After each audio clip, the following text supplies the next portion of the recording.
You ever watch someone walk right into their own disaster like they got a map for it? That's what this story is about. My name's Earl Whitaker, 68 years old, third-generation cattle farmer down here on the edge of Texas Hill Country. I don't wear a badge, never held a clipboard, but I know land, I know animals, and I sure as hell know when someone doesn't belong on my property. I bought this spread outright in '89 after my father passed.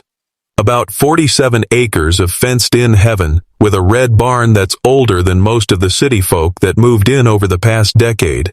And ever since that new HOA board formed around our outer lots, they've been sniffing around like they owned the place. But they didn't. Not an inch of it. That didn't stop them from trying. It started simple, as these things often do. A few of the HOA types, mostly city folks with soft hands and louder mouths, started raising concerns about property standard continuity. Their words, not mine. First, they tried to say my fencing style clashed with the new builds. Then they said my tractor made too much noise before 9 a.m. The most recent letter from them claimed I needed landscaping compliance. Landscaping? I raise bulls, not begonias, but I tossed the paper in the stove and went about my business. One of the loudest of the bunch was a fellow named Dwight, HOA vice president, clipboard lover, always strutting around in polished shoes and pressed khakis, like he was scared to get dirty but proud to be feared. He was the kind of guy who talks with his chin up and eyes squinted, like he's always about to say something legal sounding. A city boy through and through. He'd been warning me that the board was reviewing my lot for violations, and I told him once, kindly at first, "This ain't HOA land, son. This is deeded farm property. Your jurisdiction stops at that gravel road." But Dwight didn't care for boundaries. One hot Thursday morning, I was out back checking the paddock where I kept Hank, my prize Brahma bull. Hank ain't no ordinary steer. He's muscle, speed, and attitude wrapped into 1,000 pounds of pure bull-headed fury. I've raised him since he was a calf. Got a patch of white on his forehead like a lightning bolt, and a mean streak if you mess with his space. That morning, I'd left the main gate unlatched for a few minutes while I checked the water line. Thought nothing of it. After all, nobody comes around here uninvited. That was my mistake. I heard the commotion before I saw it. Rustling, a yelp, a metal clang. I turned toward the front pasture and spotted Dwight. He was on my land, nose deep in his phone, stepping through tall grass like it was a golf course, eyes darting around like he was making some kind of inspection. He had no idea he was 50 feet from Hank's corral. I hollered, "Hey, get off my property!" He jumped like he'd seen a ghost, then shouted back, "You're in violation of several HOA ordinances. I'm gathering evidence." I dropped my tools, already boiling. "This ain't HOA land, you moron. You're trespassing." He raised that damn phone like it was a badge. "I have the right to verify lot conditions for community safety." Then it happened. The gate creaked. Hank had noticed him. Now, let me be clear. Hank doesn't tolerate strangers. Something about Dwight's slick shoes and whiny tone must have flipped a switch in that bull's brain. Hank let out a grunt, snorted, and began pawing at the dirt like a locomotive ready to launch. "Don't move," I warned. "That bull'll run you down." But Dwight didn't listen. He scoffed, took a step back, and shouted, "You'll be hearing from legal." That's when Hank charged. I ain't never seen a man go from smug to screaming so fast in my life. Dwight dropped his phone and bolted, arms flailing like a scarecrow in a hurricane.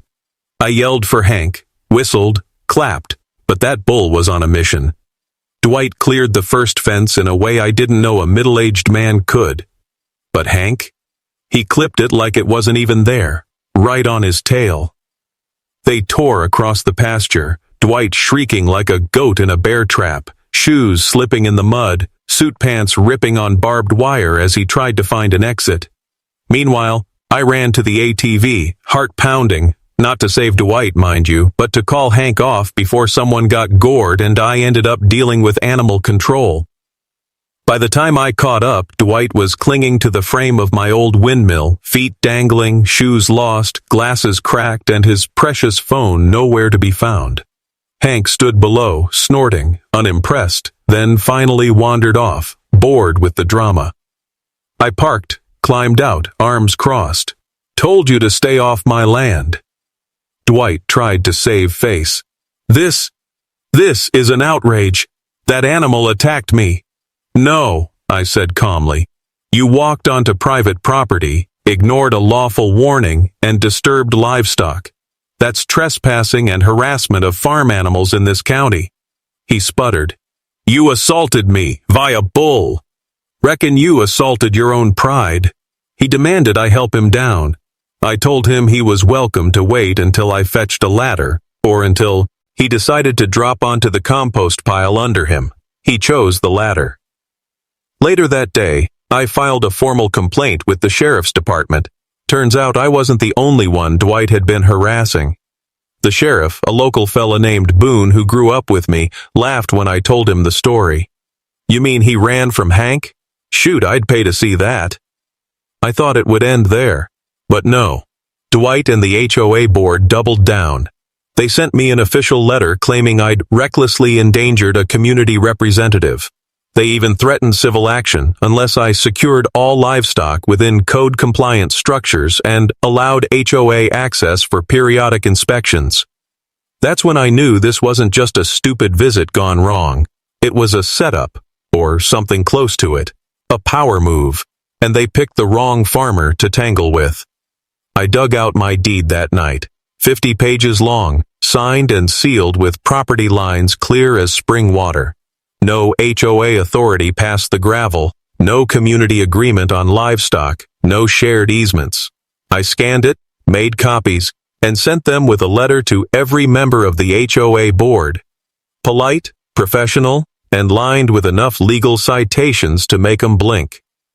Then I got to work prepping part 2 of my response, not with lawyers, but with proof, people, and some old friends who'd had enough of Dwight too.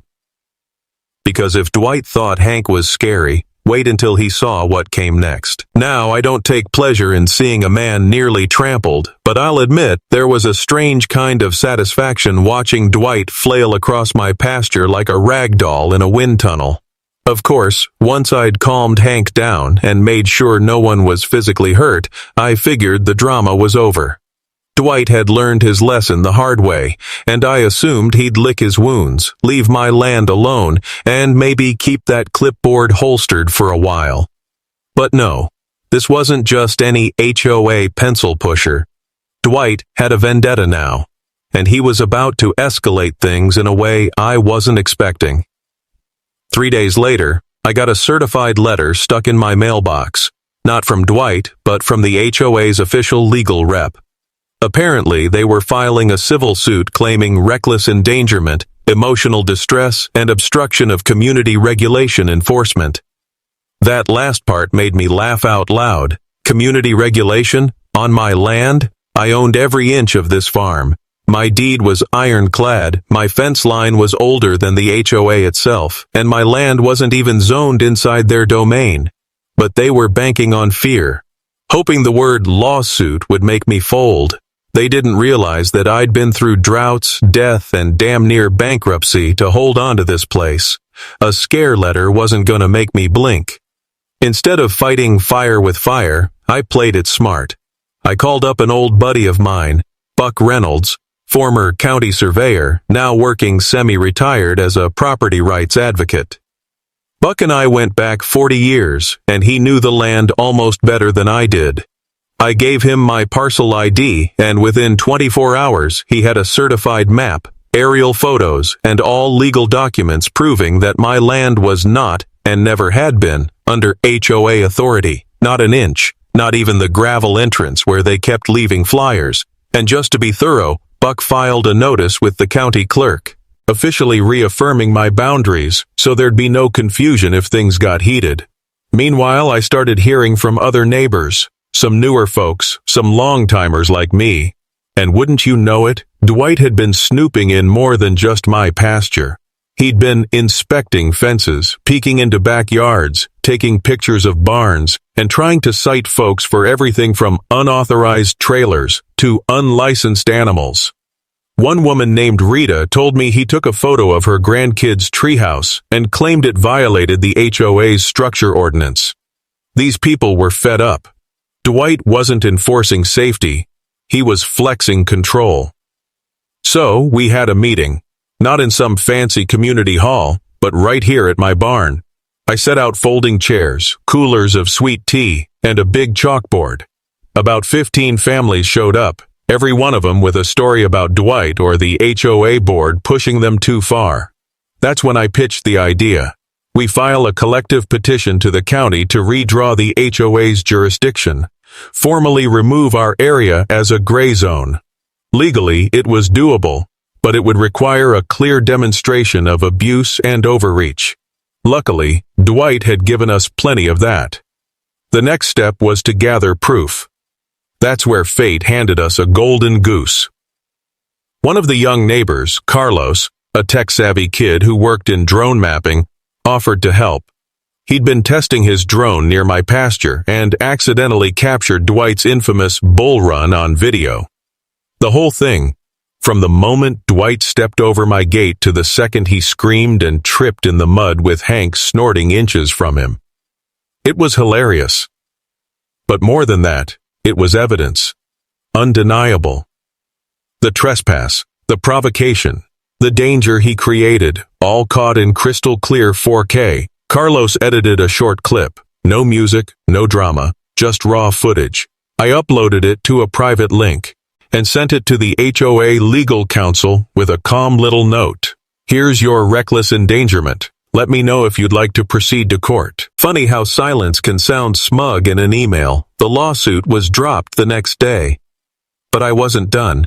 You see, Dwight still had his position. He was still running the board, still making life miserable for folks who didn't know they could fight back. And I don't like bullies, whether they come with horns or clipboards. So I filed a formal complaint to the HOA's Oversight Committee, a rarely used protocol buried in their own charter, requesting an emergency hearing to remove Dwight on the grounds of conduct unbecoming a board officer. The meeting had to be public, and I made sure word spread fast.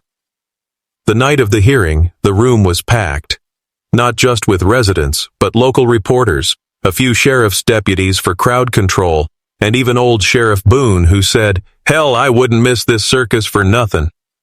Dwight tried to keep control. He opened with a speech full of buzzwords: community values, safety compliance, respect for regulations.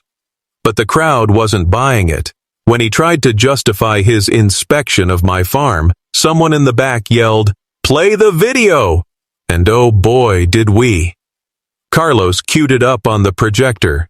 The room went dead silent, until Dwight screamed and hit the mud. Then laughter broke out like a flood. Even the HOA president, a stiff woman named Marla, cracked a smile. Then I stepped up. I didn't yell, didn't rant. I just told my story. How my land had been respected for generations, how the HOA had overstepped, how Dwight had crossed the line, literally and legally, and how the rest of us weren't gonna take it anymore. Rita stood up next, then Carlos, then a retired Air Force vet named Glenn who'd been fined for flying an American flag outside approved dimensions. One by one, folks shared their piece. When the vote came, it was unanimous. Dwight was removed from the board, banned from inspecting properties, and placed under review for further violations. And just like that, the community took its power back. I'd like to say things went quiet after that. But you know HOAs. There's always someone trying to measure your mailbox or tell you your porch light is too yellow.